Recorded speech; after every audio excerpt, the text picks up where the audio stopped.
oh, if I would have known it was going to be so hard, maybe I wouldn't have chosen it. But I chose it. And maybe that's really my personality, to choose something that's very difficult.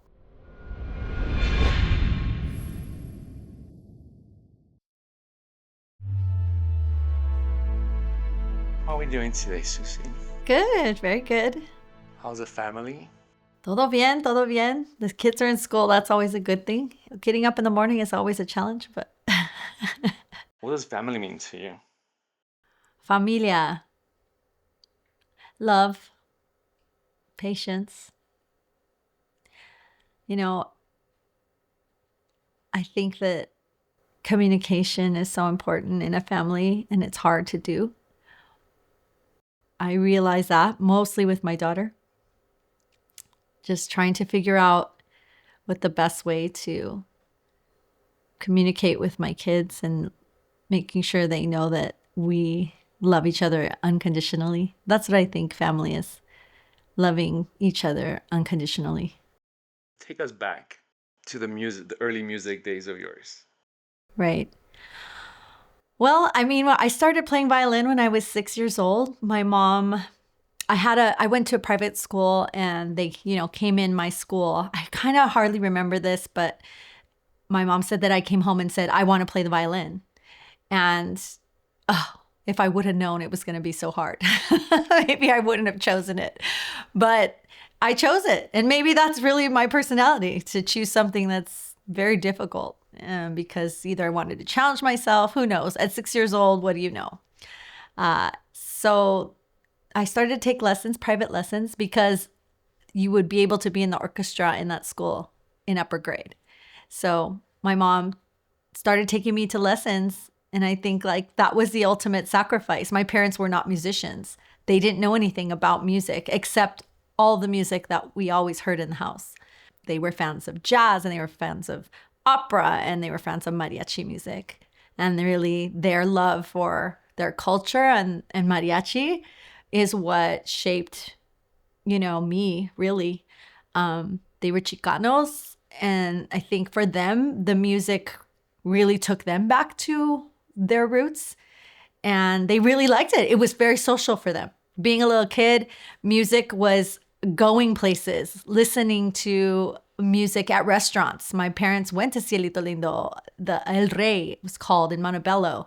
They used to take us there. And, as little kids that didn't speak Spanish, I don't know that we were loving it, but it didn't matter. We were in these social places. And I really, at 9 years old, got disinterested in music because it was classical. I just wasn't very good at it. A community where we live was very highly Asian, and they were very good because their moms made them practice, I think, every day. My mom was very liberal about everything, I think. My parents were liberal Chicanos. It wasn't just this like tiger mom that was like, you have to practice every day or else.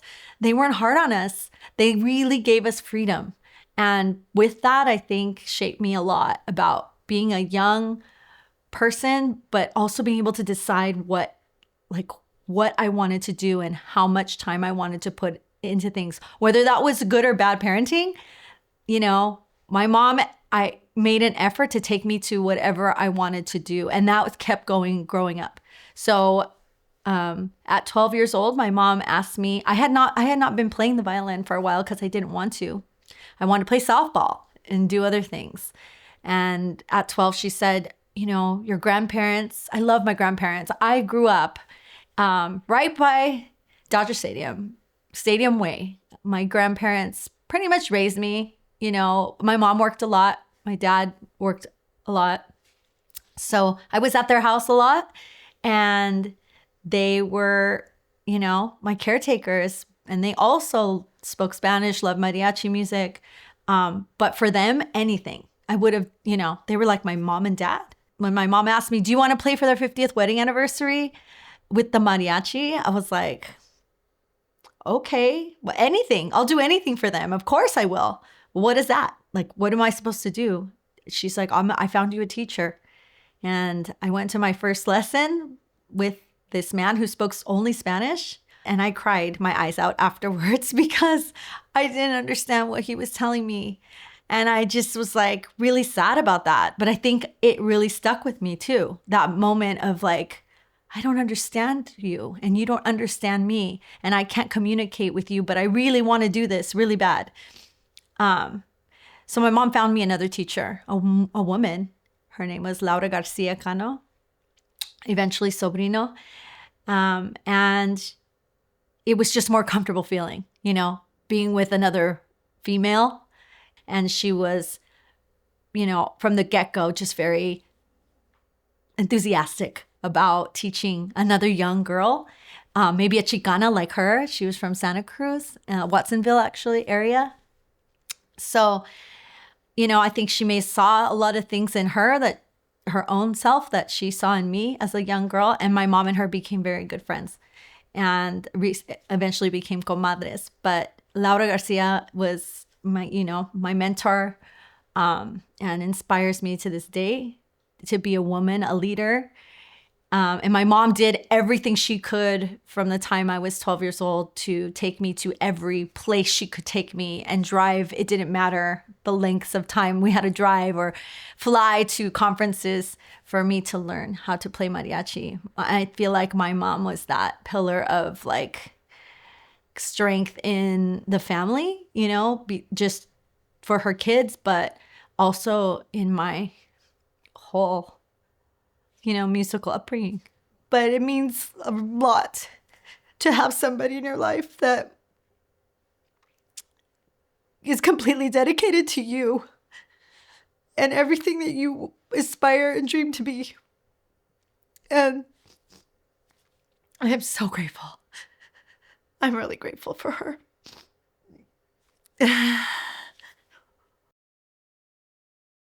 So without saying, family means everything to you. And your mother has been a huge, huge element in your upbringing, shaped you who you are now. When you perform, people see that part of you. Tell us who Susie is outside of the stage. Yeah. Oh, outside stage. Well, I mean, I'm a mother, I'm a wife, I'm a sister, I'm a cousin. I was a granddaughter. None of my grandparents are alive anymore. But I'm a businesswoman. I've been working since I was before I should have been working, like 14. I mean, obviously in music we can start working early, but not even that. I worked at a boutique store because my sister was older than me and she couldn't make it to her shift, and she asked if her little sister could take over for her, and I went, and they were okay with that. So before I was like 14 years old. I got my first job at Haagen-Dazs ice cream when I was 15. I always wanted to be working. When I was little, I produced a show, a dog show, and everybody's dogs had to come out, and they had to pay to come in to watch the show. My family has always entertained my production ideas from a very young age. And I has always been that wanting to put on a show. And I think it just, it's funny that as kids, you kind of can see sometimes what you're going to be or what you want. If you don't give up on those dreams, and believe in yourself that much, that you'll eventually do it. And I think I did. I think that's who I am outside of being a mom in my family. I am always constantly looking for ways to be productive and I guess to make money. We all want to make money. How difficult has it been as a female to actually do the things, accomplish the things that you've done? You said that one of your role models, Yeah, Laura was such a big kind of force in my life. And I feel like, again, because she was larger than life, literally, everybody knew her. My mom found her in the newspaper. That's how she became my teacher. My mom found her in the newspaper and found her and called her. So, having a role model or somebody to look up to was important. A woman, there were plenty of men in mariachi. There still is plenty of men in mariachi, but this was somebody who made her mark. And I got to personally know her and personally be coddled by her and inspired by her her friend. And I mean, not only just her student, but eventually we became very dear friends. And may she rest in peace. I was, was able to be there by her side also at the end of her life. I continue to try and sort of honor her by doing the things I do today. And I lead a all-female mariachi. And that is, I think, because again, I think I referenced that I feel comfortable, right? It's cool to feel in your own onda with these girls or women now, right? Now I am much older than the girls I play with. I'm a director, so generations have gone by of women that I've played with, and now these girls are like, I could be their mom. And that is what I think working as a director of a female group that's lasted more than 15 years, I am their mother. One of my girls in my group once gave me a Mother's Day card. It was like the best feeling of my life, honestly. To think that you can be motherly, not only to your children, but to people that know and feel like you're taking care of them, that you have their back, that you will stand up for them, and whatever it be, like write letters of recommendation or be there at their recitals when they graduate from college. I mean, whatever it is, you're with each other a lot. And so that I've become sort of this mentor, just like Laura was for me. I'm very proud that I can say I've made a difference in someone's life.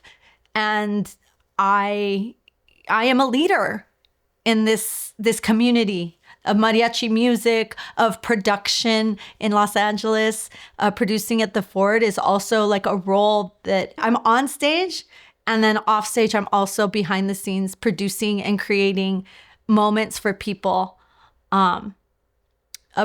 to be happy and to feel and be proud of their culture. I created my series Viva la Tradición, originating at the Ford Theater over 15 years ago, for that reason, to honor our culture, honor our music, honor the people that really have carried the torch for mariachi music or any music really. It doesn't have to just be mariachi music. It just so happens that's what I love.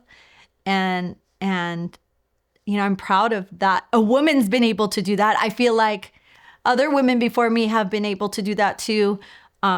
I just personally have a connection as a performer as well. I don't just stand behind the stage. I'm also on the stage. I always say I'm like the George Clooney of mariachi music. Like, he decided to start producing his own movies because not everybody's going to see the talent in you, and not everybody's going to see the vision you have. And sometimes you just have to create it for yourself. How challenging? It's challenging. Tell me one of the good stories about the old girl mariachi.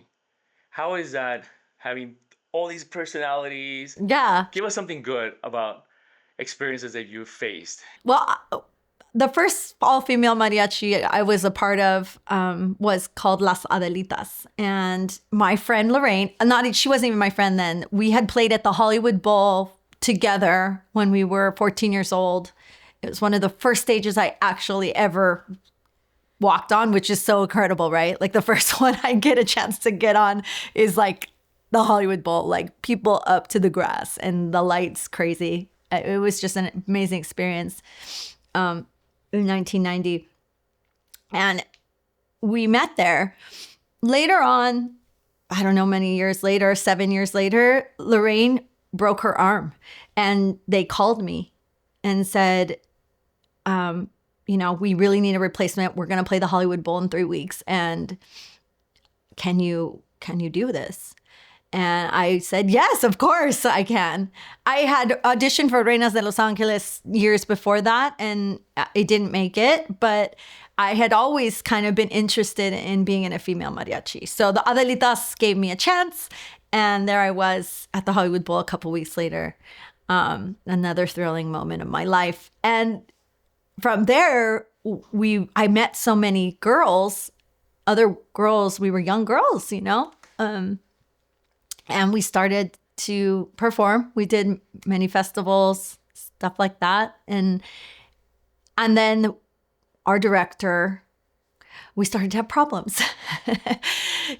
Being a female with a very strong male director, you hear all these things. Oh, do they treat you badly?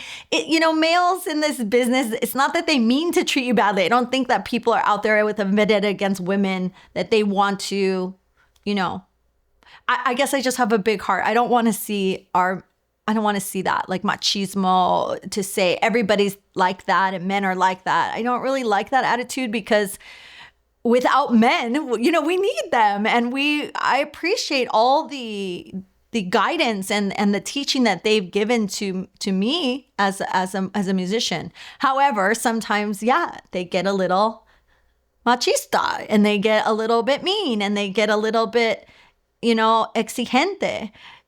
They really, it's like having those coaches. I was in sports, so I was kind of used to that too.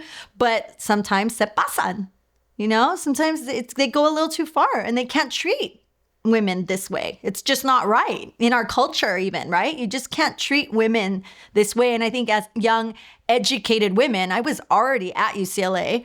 I mean, you can't do that. You can't talk to me that way. My dad doesn't talk to me that way. So why am I going to allow you to talk to me that way? So I think it was just kind of this feeling among us, we kind of did a uprising, we need to be listened to. We need to be heard. And we had kind of like a major exodus of a good chunk of us that said, we're done, no more. And we'll do our own thing. And this group that we formed afterwards was probably in LA. I think it was the first group in LA that was really ran by women, like no male director, no male force, like, owner. It was Las Alondras, and we just decided to go for it. And we did. We went to the Hollywood Bowl again as Las Alondras, 2 years. 2 different years, and we managed ourselves, and we were moving and shaking in Los Angeles and elsewhere, in the state. So, it was the first time I think we all realized, like, looking at each other like, oh, we did this, and it's possible. And oh, the sky's the limit for us. So that was fun. And then unfortunately, the personalities, the things, look at women want to get married. Women want to have kids. This is something that is like innately in many of us that we want to do. And we had a big problem because in Las Alondras, our trumpet player wanted to get married, and she wanted, to have a life. And sometimes the other part of being a musician, a female musician, is hard because you're working every Saturday and Sunday. So where are you going to go and meet some guy that's going to be like, that's cool, go ahead. We can't go anywhere fun. We can't, date, really, like the Friday night movies or the Saturday fun concerts. You're always working, so that poses a problem for women, I think, in this business. And then, wanting to get married, it's like having a husband that understands that you're not going to be around, or that you need babysitting for your kids. I stood on stage till I was 9 months pregnant, and 3 weeks, out of it, I was back, because that's just how I roll. I wasn't going to take us a moment off. But, Las Alondras thrived as long as it could. And it started to have this like little hiccup because we needed a trumpet player and we couldn't find one. And that was the other thing. Female musicians over the years have gotten much more abundant. But back then, it wasn't that easy to find an amazing female trumpet player. Speaking of love, I'm sort of curious about the beginning when you noticed a gentleman, a legend, on his own standings. Yeah. Jose Pepe Martinez. And you talk about love, the sacrifices, and you spoke about building a family at a later age, all the sacrifice you had to do. Right. When two people carry so much music between them, how do you make space for quiet? And also share with us how did this Happen. how did you Yeah. guys meet? People are curious to know and Yeah. to know how did you guys make beautiful music? Right. Well, I mean, in my 30s, had already began, Las Colibrí. Las Colibrí was born in 2009, and I was single still. I mean, boyfriends here. I mean, yes, I did go on, what was that dating app? I don't even remember what it's called anymore. But that's when dating apps were barely coming out. And, you have no time. I had no time. I was working a full-time job and directing a band, really trying to make something of myself, and having fun doing it, honestly. You can't.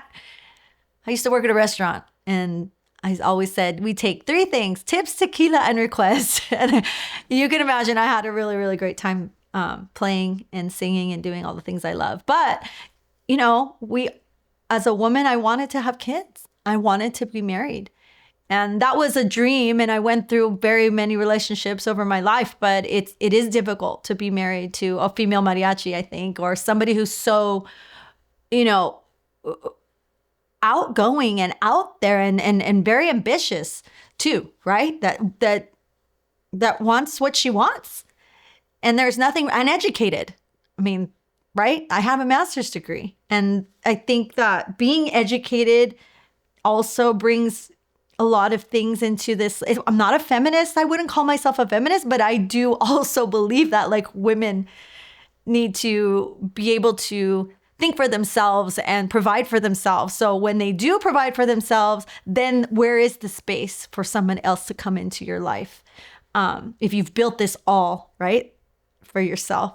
And so finding that was difficult for me. I attended the International Festival of Mariachi in Guadalajara. I actually went to the first annual. I've been a fan of Mariachi Vargas for my whole life. I mean, who isn't? So I always knew Pepe Martinez Jr. I always adored his dad, Don Pepe. And of course, just was a fan of their music and a fan of theirs. Because if you wanted to be a performer like that, they were the consummate performers. Don Pepe was the most charismatic person of all time. He was a violinist like me. His son, Pepe Martinez Jr., igual. He got all of the, gifts of his father. And, I remember being in Mariachi Divas in Calexico. We were at a show. We were both playing. And Pepe was like, hi, Susie. I don't even think we knew each other. I don't think we even said, hi, I'm Susie, you're Pepe. It was just those kind of smiles and those eyes. And we were in the audience. Divas came down to the audience to watch, our idols. We want to watch the show. So after our participation, we watched, and Pepe comes down. And sure enough, he comes to my row. He picks me up. He has this microphone in his hand. He's looking at the audience and he's like, you're going to sing with me. And I remember, we're just girls. We're like this, oh my God, they picked me to get up and sing, That was years later that I saw him again in Guadalajara at the International Mariachi Festival. And we were at the same hotel. And so, there comes Vargas after the show. I had always seen him, hi, Pepe. Like I said, we knew each other, but we didn't really know each other. It was just kind of always like, you're a mariachi, I'm a mariachi. I recognize you and I have to take my picture with you, right? We got to say hi but it was always something, right? Something. Maybe a flirtatious smile or something. Well, we were in the elevator and I was just like, don't look up, don't look up. But he's like, hola, ¿cómo estás? Bien. We came down later on to the lobby and, bohemia, mariachis, singing, drinking, all a big party. And, we began to just form a friendship. foreign friendship. And I definitely was like, stay away. Like, I don't want to categorize mariachis as being mujeriegos or do anything like that. But, it's probably better for me to just stay away from this guy, But I always had some type of connection with him. And it didn't stop, like we would see each other. And, one time Laura Garciacano, she said, Susie, let's go to Lalo's house, our friend Lalo. And the guys are going to be there from Vargas. They're coming to LA. They're going to be there after. I want to say hi to them. Those, her dear friends. I said, okay, I'll go with you. These were the last stages of Laura's life. I wanted to be with her as much as I could. And she said, okay, I'll pick, let's go together. We went together, Pepe was ready at the door to get in his car. Hi, Pepe. ¿Cómo estás? 2 minutes later, Pepe did not go home. He stayed at the party. So, and I really held off of like, no, Pepe, like, maybe this shouldn't happen. I really was trying to protect myself because although at the same time, well, one, he lived in Mexico and I lived in the United States. So that was one of the biggest barriers that I thought, why am I even going to entertain something like this? Right? Uno, amor de lejos, amor de pendejos. That's what they say. 2, like, he's in Mariachi Vargas. That's crazy. Like, to think that was going to happen. And 3, just trying to really come down from like, yes, I have all these feelings. It's like, you're these butterflies in your stomach, but let's be realistic. But, sometimes God has a different plan. Or, you just have to go with your heart, you just, love is love. And yes, you can say, no, I don't want this. But if you can also listen to what your heart's telling you. And I think that's what I did. I took a chance and we were able to figure out, he listened to me. I think for the first time in my whole adult life, I also was very frank about what I needed and what I wanted as a woman to somebody that I thought he's never going to care and he's never going to listen. Like many men don't, regardless if wherever they live or wherever culture they're from, I'm going to just do it because I have nothing to lose. And I think feeling like that was the best thing that I ever was able to do because I was honest. Like 100%. We're always afraid to be honest because what are they going to think or what are they going to say or they're going to leave. And I just wasn't. I felt like I really had nothing to lose. And I never expected him to say, yes. Okay, yes. Okay, yes. I understand. And so when, we went through a lot, Pepe had to get a divorce. Pepe had kids in Mexico. And I knew that. And that was going to be a very difficult thing for him to leave. They were adult children, but it didn't matter. He loves his children. He loves his family. And also, was he going to move here? He was still in Mariachi Vargas. Could we do this while he's touring still? Like, is this going to be possible? But again, I told him I'm getting to that age where I have to do this. I have to really make a decision about having kids and everything. So what do you think? And I mean, the other problem was he had a vasectomy. So then there was that. But all is possible in this world. And like I said, I think to believe in what you believe in, to ask God, La Virgen de Guadalupe, to answer your prayers. And if that's what it takes to have somebody to say, I will do this for you. I will sacrifice this for you. Then that's what happened. We ended up actually going to an IVF appointment to see if there was a way to have a baby without having him anyway, how can I do this? He was willing to do it for me. And they said $27,000. And he said, no way. He said, no way. Like, there's going to be a different way. We'll find it. I'll find it in Mexico, but we're not paying it here in the United States. And so, we found a way. He got a reversal on his vasectomy from an amazing doctor from Guadalajara. And we did it. And he said it would take a while, but 2 months later on Valentine's Day, I got pregnant with my little baby Estrella.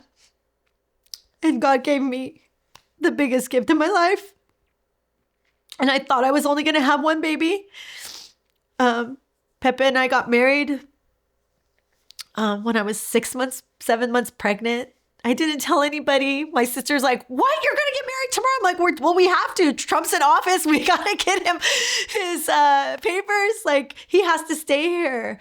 Pepe has made the ultimate sacrifices for me and our family. He left Mariachi Vargas. In a way, I feel like, that was his identity. And I know what that feels like. To have sort of your identity ripped away from you as a performer, belonging to a group for so long, and then one day you're not in that group anymore. And it's hard. It's hard. Because you like embody that institution. Like, that is really part of who you are. It becomes who you are. It becomes everything that you put your heart and soul into, and you sacrifice a lot of things, like he sacrificed for Mariachi Vargas, his family, Christmas, whatever. What we sacrifice as musicians. We're not able to be there for a lot of things because we have to be on stage. So I knew that it was really important that he was willing to do that. And I don't feel guilty. I just feel very blessed. And we have a beautiful family. And then COVID came and we had another baby. A surprise baby, which my son, Sonny Pepe Martinez, was born. And together, you guys are building a stronger family behind music. Yeah. Love is obviously unconditional love. Like I said, what is family to me? It's unconditional love. It was the unconditional love that Pepe and I have given to each other. And we are musicians, and it's a different life. It's not the 9-to-5 dad that comes home or mom that comes home and that you have a very specific schedule and time frame that you do everything, like the routines, they call them, right? Like, we don't have routines. But, it's our life and we make it work. And there's no set salary and there's no set schedule. There's no set, I feel like we are successful. We may not have all the money in the world, but, it's just your definition of success. We're happy. We love each other. We love our family. And we have a lot of support, not just from our family, our friends, and people who respect and love us for what we do and who we are. Talk a little bit about tradition and what does that mean to you today? And what you hope it evolves into. Tradition to me is family. It's language. If you don't have your language, I really think hablar en español es tan importante en mi vida. I didn't speak Spanish as a kid. I studied it and I went to La UNAM, to Mexico City to learn because of the tradition, because I didn't want to lose that. I loved my grandparents so much. I wish I wanted to communicate with them in their language. And tradition is just so much a part of who I am. I feel like that is it. Like the mariachi, the language, where all the things that I have sort of put all my energy into, really at the core is that word, tradition. My whole series that I've produced for 15 years is called Viva la Tradición. It's truly it's who I am. I am a culture bearer. I love my culture. I bear it upon my shoulders, and I am here in this world to promote it, to raise it up, to do everything I can alongside my husband and with my children now to say, we are important. Mexican American, Chicanos, we have been here for this inception of California, and our culture, our language, our ancestors are very important to this country. And I will find a way to continue to celebrate that any way I can. You made this a mission with music, and it was non-negotiable for you. Yeah, I think that being a musician for sure. I've always loved to be a musician, but it was a hobby for me for a very long time. I had a full corporate job, and I'm still in sales. I still do other things besides music. What I think is a non-negotiable for me was production for me, like just making sure that mariachi music and our culture and tradition were put at the highest level it could be in all circumstances and in all ways, whether it's, because I'm not done. So it's not over for me. It's not just the shows that I'm producing. It's not just the connections that I have with my clients when I'm a mariachi Las Colibrí and I'm with people at their funerals or the quinceañeras or all those amazing celebrations. That is who I am, but it's further than that. What is next? Because there's way more to do. So that's a non-negotiable. Like, it's not going to stop with just playing my violin and singing. It has to be more. For those who are watching right now, what do you want them to take away from this? I want them to know that who you are is important. Where you come from, the people who shape your lives, the people who come into your lives when you least expect it. That I think the honesty, the unconditional love in all of that is what will keep you going and what will inspire you to be better and to help others. And for those young ladies? The young ladies of the world, do it for you. I think so many women are so scared or feel like we're people pleasers. We don't believe so much in the fact that we deserve it. I deserve it. I deserve the children and the husband and the family and the music and my career. I deserve it all. I'm a smart, talented, loving person. And to believe that, and don't look anywhere but forward and up, but just do it all with, the love in your heart. Your whole life is like a diary. I call it's almost like a documentary. It's been recorded, and you remember every single moment when you first started playing the violin back at a young age. You were a hustler. You're doing whatever it took because you had a dream, you had a vision. Imagine you have that little girl in front of you. What do you tell her?